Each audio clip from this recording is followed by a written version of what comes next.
Assalamualaikum warahmatullahi wabarakatuh. Perkenalkan, nama saya Halim Al-Jafar.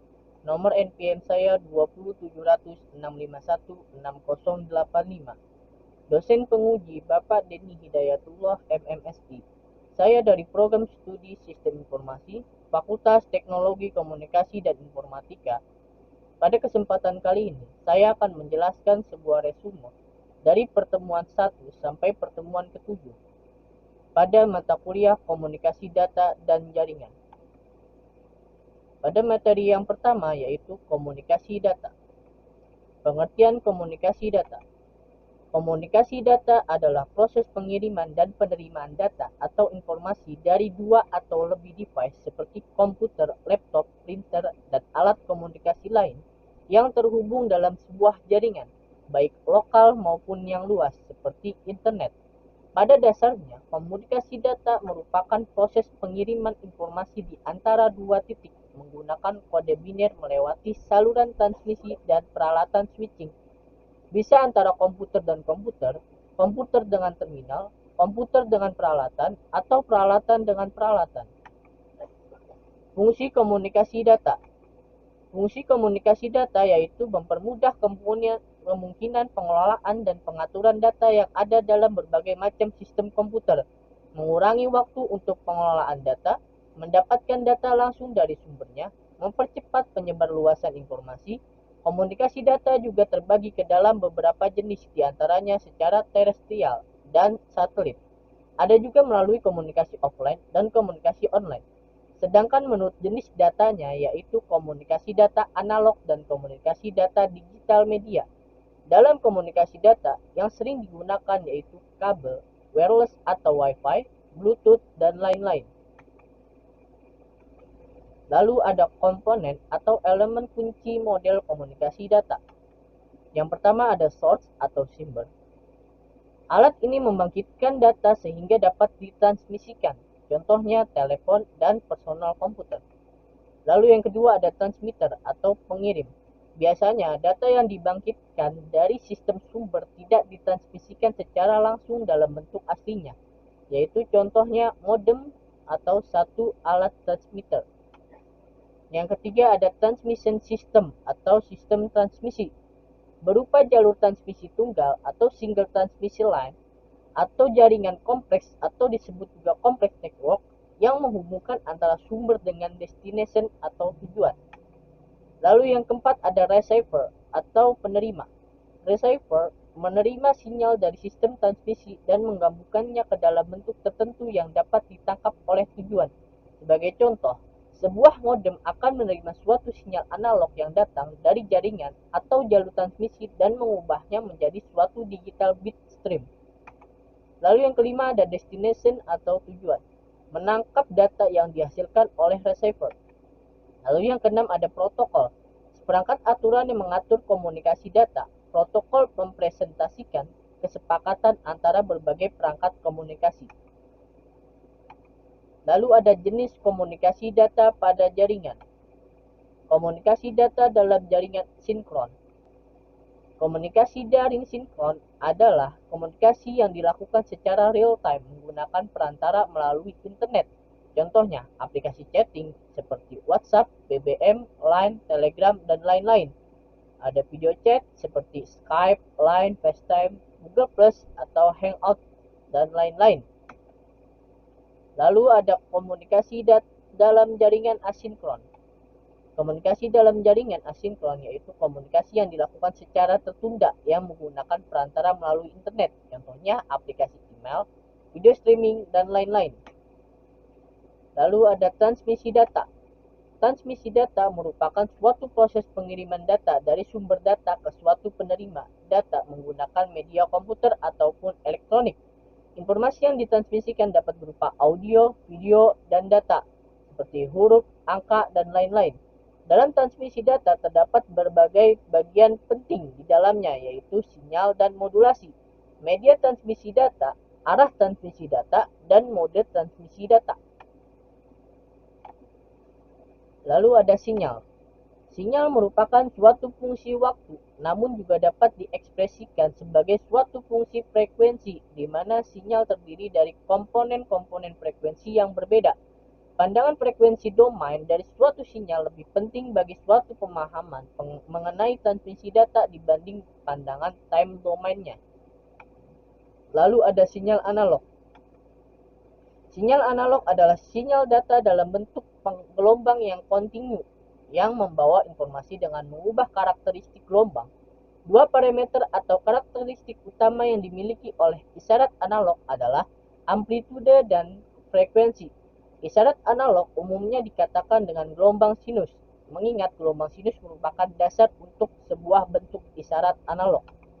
Lalu ada sinyal digital. Sinyal digital adalah buatan teknologi yang mampu mengubah sinyal menjadi gabungan urutan bilangan 0 dan 1, sehingga tidak mudah terpengaruh oleh derau. Proses informasinya pun mudah, cepat, dan akurat, tetapi transmisi dengan isyarat digital hanya mencapai jarak jangkau pengiriman data yang relatif dekat. Biasanya isyarat ini juga dikenal dengan isyarat diskret. Lalu ada perbedaan sinyal analog dan digital. Perbedaan sinyal analog dan sinyal digital yaitu bersifat kontinu, bersifat diskret, bagus digunakan untuk komunikasi yang lintasannya rendah, sedangkan sinyal digital bagus digunakan untuk komunikasi yang lalu lintasnya tinggi. Pada sinyal analog kemungkinan errornya besar, sedangkan pada sinyal digital kemungkinan errornya kecil. Pada sinyal analog perbaikan errornya sulit, sedangkan pada sinyal digital perbaikan errornya lebih mudah. Lalu pada sinyal analog mudah terkena noise, lalu sedangkan pada sinyal digital lebih tahan terhadap noise, kapasitas informasi rendah, sedangkan kapasitas sinyal digital informasinya lebih besar. Sukar dilakukan modifikasi informasi, sedangkan sinyal digital lebih mudah dilakukan modifikasi informasi. Pada sinyal analog menggunakan konsep frekuensi, sedangkan pada sinyal digital menggunakan konsep biner atau bit. Pada sinyal analog boros bandwidth, sedangkan sinyal digital lebih hemat bandwidth. Lalu ada gangguan transmisi dalam komunikasi data dan jaringan. Yang pertama ada gangguan atenuasi. Kekuatan sinyal berkurang bila jaraknya terlalu jauh melalui media transmisi. Untuk dua media, penurunan dalam hal kekuatan atau atenuasi pada umumnya mengikuti fungsi logaritma, sehingga biasanya dinyatakan sebagai jumlah desibel konstan per unit jarak.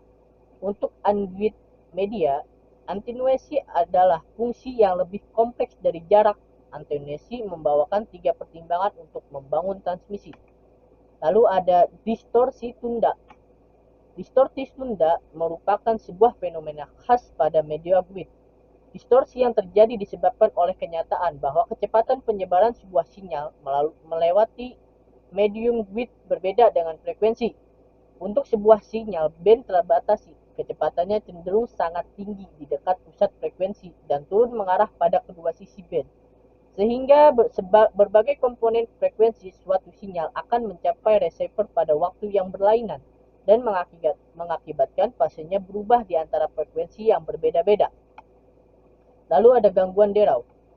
Untuk suatu peristiwa pentransmisian data, sinyal yang diterima akan berisikan sinyal-sinyal yang ditransmisikan, dimodifikasi oleh berbagai distorsi yang terjadi melalui sistem transmisi, plus sinyal-sinyal tambahan yang tidak diinginkan yang diselipkan di suatu tempat di antara transmisi dan penerimaan. Berikutnya, sinyal-sinyal yang tidak diharapkan tersebut disebut sebagai derau, yaitu derau yang merupakan faktor utama yang membatasi performance sistem komunikasi. Lalu ada media transmisi data. Sebuah informasi dapat ditransfer dari suatu tempat ke tempat lain melalui dua media transmisi, yaitu media width dan unwidth. Media width adalah informasi atau data ditransfer melalui media yang tampak secara fisik sepanjang jalur di mana sinyal disebarkan, meliputi twisted wire, coaxial cable, dan serat optik. Media unwidth memanfaatkan sebuah antena untuk transmisi di udara, ruang hampa udara, atau air.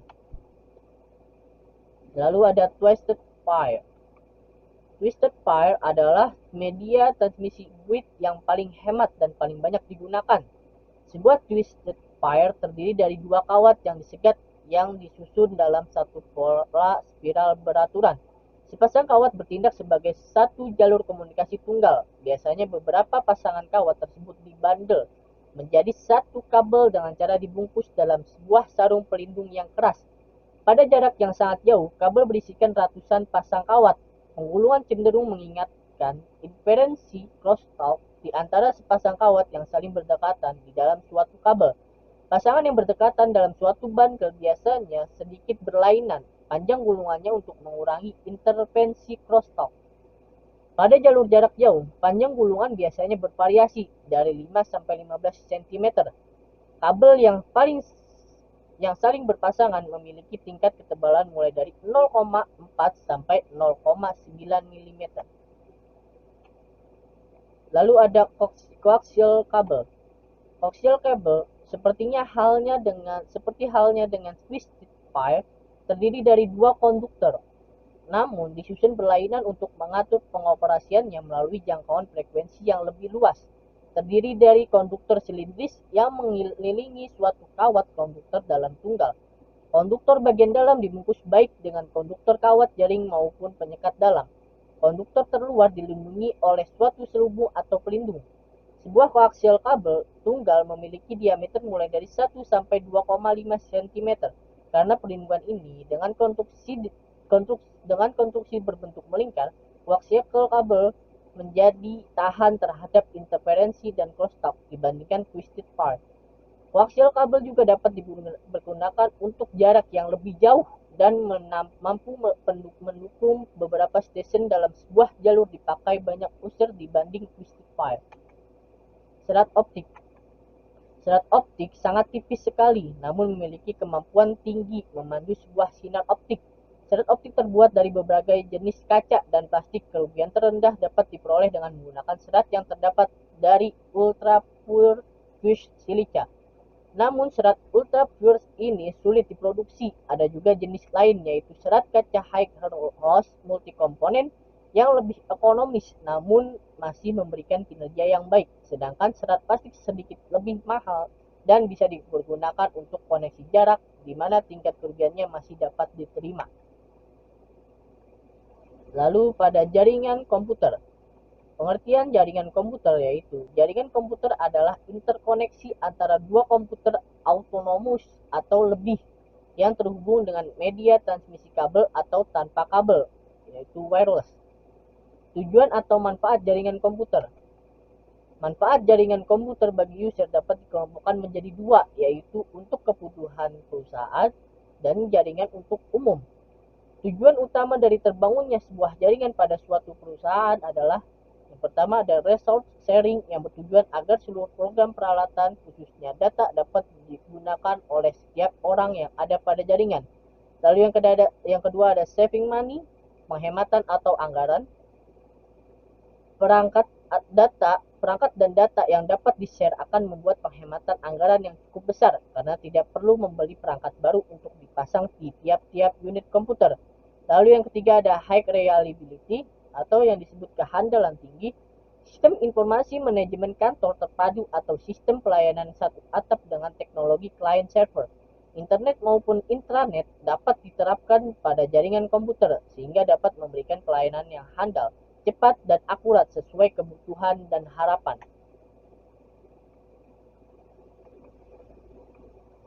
Lalu ada manfaat jaringan komputer bentuk umum. Jaringan komputer akan memberikan layanan yang berbeda kepada pengguna di rumah-rumah dibandingkan dengan layanan yang diberikan pada perusahaan. Terdapat 3 hal pokok yang menjadi daya tarik jaringan komputer pada perorangan, yaitu yang pertama, akses ke informasi yang berada di tempat lain seperti akses berita terkini, info e-government, e-commerce, atau e-business. Semuanya up to date. Komunikasi person to person seperti email, chatting, video conference, dan lain-lain. Lalu yang ketiga ada hiburan interaktif seperti nonton acara TV online, radio streaming, download film atau lagu, dan lain-lain. Jenis-jenis jaringan. Secara umum, jaringan komputer terbagi menjadi 3 jenis jaringan, yaitu yang pertama, Local Area Network atau LAN. Sebuah LAN adalah jaringan yang dibatasi oleh area yang relatif kecil, umumnya dibatasi oleh area lingkungan, seperti sebuah kantor pada sebuah gedung atau tiap-tiap ruangan pada sebuah sekolah. Biasanya jarak antar node tidak lebih jauh dari sekitar 200 meter. Lalu jenis yang kedua ada Metropolitan Area Network atau MAN. Sebuah MAN biasanya meliputi area yang lebih besar dari LAN. Misalnya antara gedung dalam suatu daerah, wilayah seperti provinsi atau negara bagian. Dalam hal ini jaringan menghubungkan beberapa buah jaringan kecil ke dalam lingkungan area yang lebih besar. Seperti contohnya yaitu jaringan beberapa kantor cabang sebuah bank di dalam sebuah kota besar yang dihubungkan antara satu dengan yang lainnya. Lalu yang ketiga ada Wide Area Network atau yang disebut WAN. Wide Area Network adalah jaringan yang biasanya sudah menggunakan media wireless, sarana satelit ataupun kabel serat optik karena jangkauannya yang lebih luas, bukan hanya meliputi satu kota atau antar kota dalam suatu wilayah, tetapi mulai menjangkau area atau wilayah otoritas negara lain. Sebagai contoh jaringan komputer kantor Citibank yang ada di Indonesia ataupun yang ada di negara lain yang saling berhubungan, jaringan ATM Mastercard, Visa Card atau Cirrus yang tersebar di seluruh dunia dan lain-lain. Sekian presentasi materi yang dapat saya sampaikan. Mohon maaf apabila ada kesalahan dalam pengucapan atau kata yang saya ucapkan. Terima kasih. Wassalamualaikum warahmatullahi wabarakatuh.